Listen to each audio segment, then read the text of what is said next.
Hi Vanity Fair, I'm Tara Strong, and I'm an actress mostly known for my animated voiceover roles, like Timmy Turner from the Fairly Oddparents, and Bubbles from the Powerpuff Girls, she's hardcore, and Raven from Teen Titans, and Harley Quinn from DC Universe, and Batgirl too, and Twilight Sparkle from My Little Pony. I'm here today to break down some of my most famous characters. 'Cause I've got fairy godparents! That's my room. You think you can destroy the elements of harmony just like that? Dear Trixie Tang, instead of going to the big school dance with somebody handsome and popular, how about going with me, Timmy Turner? Timmy Turner is a 10-year-old boy who lives with his mom and dad, who are kind of boring and a little neglectful, and he has a super mean babysitter named Vicky, so he gets the privilege of having two awesome fairy godparents, Cosmo and Wanda, who are not perfect at their jobs, so often things go very wrong. There's all kinds of crazy characters. The art was incredible. The cast was incredible. We were like a family. We would do 2 episodes back to back in the studio all together, and that was some of the most hilarious happy times of my life. Fairly Oddparents was originally created for a series of short cartoons for a program at Nickelodeon called Oh Yeah Cartoons, and I was not the original Timmy Turner. Mary Kay Bergman was the first to play the role. She was brilliant, and she was just the sweetest woman ever. She passed away before the series got picked up, so I was brought in to replace her at the audition, which was very sad because she was just the loveliest woman, and I adored her, and she was so talented. Many of the people going into the audition were playing her on their cassette tapes at the time, and I didn't want to do that, and I went into the director, Butch Hartman. He was also the creator. He's one of these crazy aliens that can draw, write, direct, voice. And I said, I don't want to copy exactly what she did. I want to make it my own. And he said that that's what booked the part, taking from her original inspiration and then making Timmy Turner my own. Okay, you guys, I wish I was older. Well, how do I look? You know, at an audition process, you get a drawing of the character, you get a character description, sometimes you get a show Bible of what their world looks like, and then you as the voice actor have to try to imagine what the creative team behind it wants that to sound like. And so I wanted it to sound like an authentic 10-year-old boy. I wanted him to be fun and adventurous, but also a little bit nerdy, not so confident. And so all of those factors sort of go into play, and then I imagine those worlds in my mind. Anytime I speak, I'm imagining what's happening to my character in my mind. A lot of people say when you get into animation, oh, I've got a funny voice, I could do this, right? Absolutely not. You have to have an acting background so that you can bring forth the action with your voice when it's missing from in front of you when you're doing on-camera work. So in my mind, I was just imagining I was a 10-year-old boy with this amazing opportunity to have any wish I want come true. And then organically, the voice just came out. Wow, she likes me! And I creep her out! Awesome! He's so much fun to voice because although you believe that he's an authentic boy, the shows are so crazy and out there that it can go to all kinds of different levels, and you as the actor don't have to be afraid to be too big or too small in different moments, and there's so many layers and levels and musicality to him. He was really born of the creativity and the authenticity and the organic nature of the Fairly Oddparents. I'm gonna get you. I'm gonna get you. You turned it down again! I'm just as tough as Blossom and Buttercup. I can handle the rough stuff too. Come on, you guys. Turn it up just this once. I'll show you. Bubbles is the sweetest, most authentic, vulnerable, kick-ass girl you'd ever want to know. She is your best friend. She is someone that would do anything for a friend. She's content sitting and coloring. She's also quite content saving the day and being badass. She is such a big part of me. Of all my characters, I would say I mostly like Bubbles. Powerpuff Girls was another show that I actually didn't book the original voice of. I wasn't in town. They had originally cast Bubbles as Kath Soucie, unbelievable, brilliant talent. She was Phil and Lil on the Rugrats, and She was just amazing. It was a pilot called The Whoop-Ass Girls, created by Craig McCracken, who is an absolute mega genius. He could take over the world if he wanted to. Whatever I did when I went in, they just really liked it, and they felt like it was a good differentiation from the other characters. So Bubbles is so different from E.G. Daly's Buttercup and Kathy Cavadini's Blossom, and they're all so different, and they're all so important. And I think something in my voice just triggered them to go, okay, that's Bubbles. And Buttercup was a monster, and I played the mayor, and Blossom was Miss Bellum. Then Buttercup wanted to pretend she was Blossom, but Blossom wanted to be Blossom, and I wanted to be Bubbles, but they told me I couldn't. And no one wants to be me. In the character description, she was described as, like, the cutest thing you could ever imagine. So even though she's super tough, she had to be super adorable, which is why the show works. These are the cutest little girls ever, but they could kill people. They could destroy towns. So I knew I had to make it super duper adorable, and inspiration came from the drawings. Again, they were so incredible. Back then in animation, we didn't have computer generated images. Everything was hand drawn. At sessions, they would give us storyboards that were like this thick with every single moment in the action. Ask him if he knows who did this. Yes! Can he take us to them? Come on! You know, it's funny, all the girls have these weird little powers, like ice breath or talking different languages or whatever, and I don't know why. The writers, Craig, decided it would be hilarious if she could talk to squirrels. Bubbles is a huge animal lover, so it makes sense. I'm standing in the booth doing my squirrel talk like this.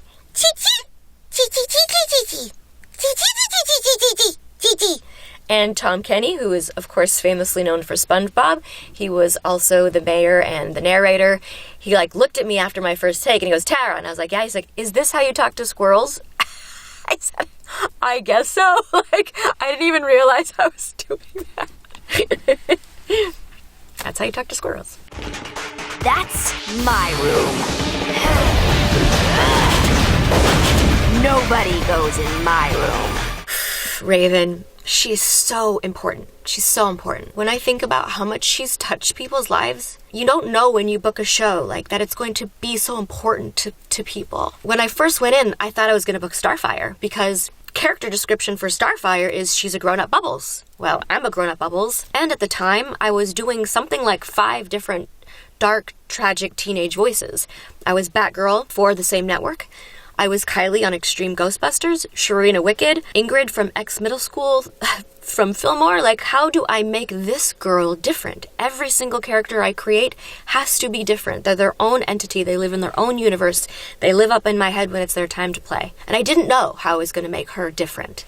And at the audition, I just went into my acting mode. I just imagined where she was and her scenarios, and it was very similar to my own voice, which is Batgirl. Again, it's all the same people. So I knew as I was reading it, this probably isn't going to fly because it's just Batgirl. And I left the studio, and on my way out, I had this idea, and I turned to Andrea Romano, who is absolutely one of the most brilliant voice directors, and I said, can I try one more thing? And she said yes, and she let me go back in. And I just had this idea to have this weird little roll every time she said anything. It just came out. It was just a God shot. It was just this organic thing that I decided to go with. And that's what booked the part. So, thank you to Andrea for believing in me and giving me that time. And thank you to whatever spirit guide sent me Raven. He was the only person who ever made me feel like I wasn't creepy. And don't try to tell me I'm not. Okay. Well, I knew she was half demon. Her father is basically the devil. I mean, he's a horrible demonic character. And I knew she had that inside of her. So I felt like if it was this deep guttural role that was constantly gnawing at her goodness, that if there was this deep inside darkness that she had to fight, that maybe it comes from somewhere so deep down and low that it's like this constant role, it's this constant reminder, it's this constant voice in her head to fight for goodness. I know this isn't my style, but we just kicked Slade's butt. Shouldn't we celebrate or something? When I say she's so important, I go to these Comic-Cons. Every time I go, there are hundreds of people cosplaying as her, babies cosplaying as her, there are old ladies cosplaying as her, there are men, there are women, there are my transgender friends, every age, every color, and something about her transcends and makes people feel not alone. I can't tell you how many times I've heard people say, Raven got me through my parents' divorce. They got me through a depression. I thought I was completely alone till I watched Raven on Teen Titans. I had a girl dressed as Raven talking to me at a con, and she was talking a lot, like very quickly, about how much it meant to her. And she was going on and on and on and on and on and on and on. This happens a lot. And I look over and I see her mom, like, crying a lot. And a lot of people cry when they meet me. But this was different. She was visibly very shaken, and I went over to her and I asked her if she was okay. And she said, my daughter's severely autistic and she hasn't spoken in 5 years, and when she heard you were coming, she didn't shut up. And I was like, wow, like, that's what Raven means to people. So, thank you, Andrea, and thank you, Glenn Murakami and Warner Brothers, for trusting me with her. She's very important. Sorry. We're supposed to be doing a fun cartoon thing, and now we're all crying. It's okay, girls. I couldn't possibly enjoy myself without my best friends there with me. Twilight Sparkle is the epitome of goodness, somebody that's always concerned for everyone else, way before herself. The thing I love about Twilight is she takes the reins and she takes the reins. She's in control, but she's okay learning from her mistakes. She spends every day of her life making people feel good, and that's why she's so damn lovable. If my friends can't all go, I don't want to go either. Lauren Faust and I first met on the Powerpuff Girls. She is married to Craig McCracken. They're the most genius couple ever. She, unbeknownst to me, had started working on My Little Pony. As a little girl, she watched the show. She was fascinated by the characters, but not the storylines. And she said, hey, can I come over? I want to show you something. And she came over and she showed me the drawings, which I can't draw at all, so the simplest thing blows my mind, but these were the opposite of simple. They were unbelievable works of art. She said, would you mind voicing 3 of the characters so I can pitch the show? Like, do you mind? So we came upstairs right here in my home studio, and she had me voice Twilight, Pinkie Pie, and I think the third at the time was Applejack, maybe Rainbow Dash. I honestly can't remember. And she thought in the show I would book Pinkie because she sort of based Pinkie Pie off Bubbles. She was standing right at the door of my studio listening to me do Twilight, and she said the second she heard me do Twilight, she's like, I knew that was my Twi. The princess trusts me completely. In all the years she's been my mentor, she's never once doubted me. I knew that she had to be authentic and conscientious and sweet but strong and a little bit nerdy. So it was just sort of my voice pinched up a little bit. And also she can get really upset really fast. So there's all these sort of fast moments and slower moments when she's trying to figure stuff out and she gets stressed out. I just knew she had to be a little bit younger than my own voice and a little bit nerdier. She reads a lot more than I do, and I'm not proud of that. I almost forgot. I want to bring the Astronomical Astronomer's Almanac to all things astronomy. When we started My Little Pony, I had no idea we would win over fans of all ages from all countries, that it was going to be this mega worldwide phenomenon. No idea. These fans are the cutest, sweetest, most devoted, most giving, incredible fans I've ever witnessed. I've been at cons where some really hot army dude comes over to me and he shows me his arm and he has Twilight tattooed. You know, they paint Pinkie Pie on their tanks to get them through hard times, and I'm looking at him like, what? And, you know, it's the most joyous, like, you just delight in this fandom. That's the most beautiful thing about animation is every color, every age, from every country, and My Little Pony is the epitome of that. Where's the bat? We're handling this. Oh, that's reassuring. Don't let that donut dunker get to you. We're gonna have this whole thing sewn up before Batman and Superman get back. The first time I got to play Batgirl was in the new Batman Adventures. I remember the audition. I remember walking into that room and seeing voiceover legends in that room, A-list celebrities, and I was a fan. I collected Batgirl stuff as a kid. My dad had comics from the beginning of time, and I really wanted it, and I knew what I was up against, and Bruce Timm, Andrea Romano, like, they just saw something in me, and I just was her. When people say do her voice, it's the only thing that is my voice. When I booked that role, I freaked out. My agent left on my answering machine, oh my God, you're her, you're the Bat, you're the girls with the Bat, you're Batgirl, and I was like, ah! It was just amazing. And then, you know, being in the studio with Mark Hamill and Kevin Conroy, I'm like, what is happening? It was such a magical time. Every guest cast was an extraordinary talent. I don't know what horseshoe I was born under to have played so many extraordinary characters, but she is one of them, and every time I see Batgirl on a script, I'm taken back to those times. I love the DC superhero girls. Playing Batgirl now in this world is so much fun. Playing her back-to-back with Harley and arguing is insanely fun, but then getting to do things like The Killing Joke, where it's really dark. My favorite Batman iterations are the darker versions. I knew what I was doing. I was on the hunt. Same as you. No, you were trying to prove something. You let your ego cloud your judgment. You should have listened to me. I thought we were partners. We are. Bruce Timm asked me to come on board for this, and again, he's another person that you say yes to everything to. I had read the comic, and they needed to add extra time to the comic, and the fact that they made it girl-centric, Batgirl-centric, Batgirl in her power and her womanhood was super interesting to me. I've really grown up with Batgirl. I started her in my early 20s, and now I'm a little bit older than that. From where I started as Batgirl, because it was the same cast I got to work with, it was already in my head that it was me just a little bit older. So she's not little girl, teenage Batgirl Barbara Gordon anymore. She's a woman. I didn't have to dig too far deep. It's just really me, and I've sort of grown up with her.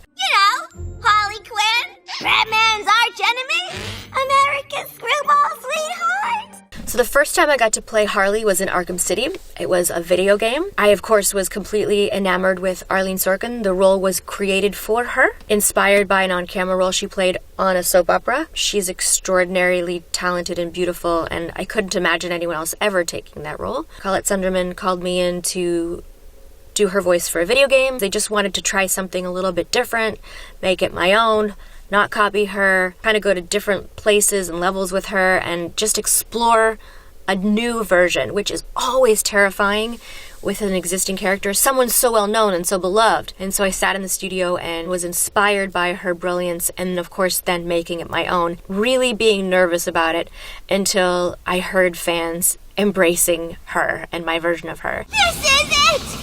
Just you, me, and the only thing that can stop this entire place blowing sky high! Every time I get to do Harley, it's like often for a video game, and so when you are voicing an animated series, you're with the other actors, you get breaks, but when you do a video game, it's just you for 4 hours. It can be vocally taxing, and it is vocally taxing for Harley. There's a lot of screaming, there's a lot of fighting. Sometimes as the voice actor, you might get cranky thinking, I'm going to be screaming for 4 hours.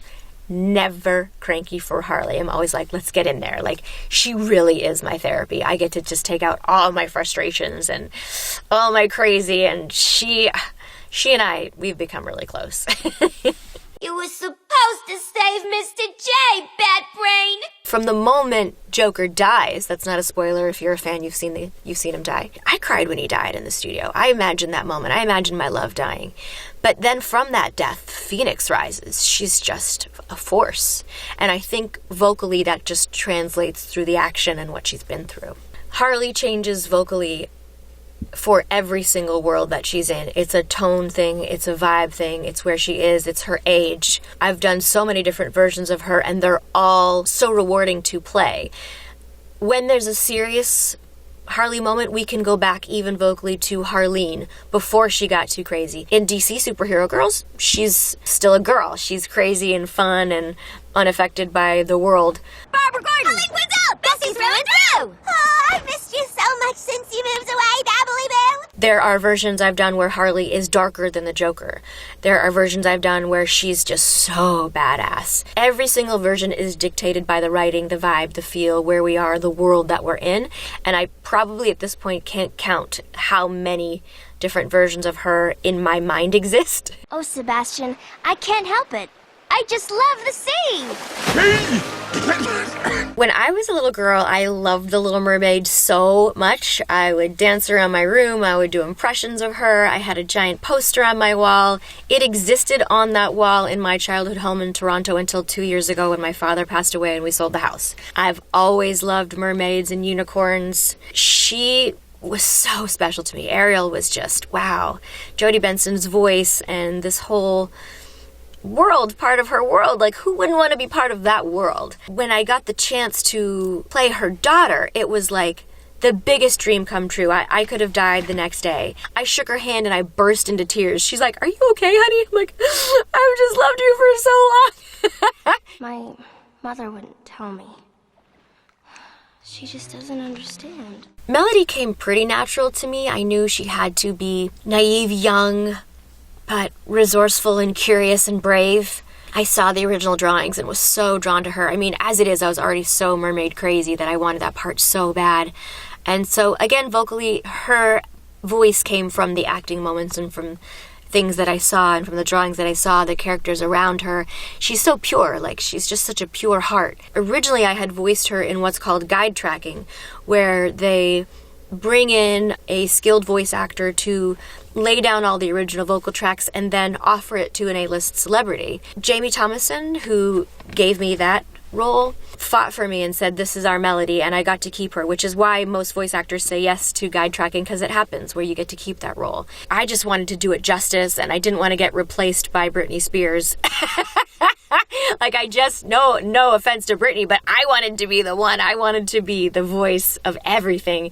And I think I was nervous until I actually saw it. I was like, "It's still me!"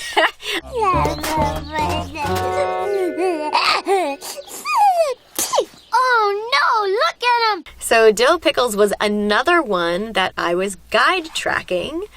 I first got introduced to the world of Rugrats as a character called Timmy McNulty. He was so much fun to play. He was mean to his younger babies, just like Angelica, and they had this sort of little love-hate relationship. You can't play anyway. Have your girls, and girls got cooties. And they brought me in to guide track Dil.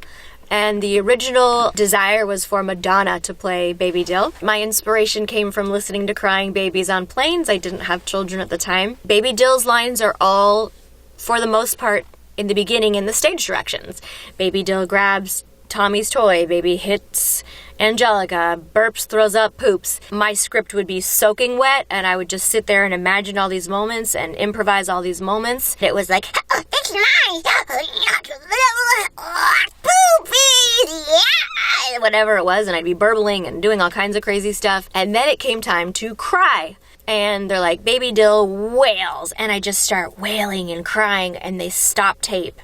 And I was like, "Oh, they don't like me." I really thought, I'm done.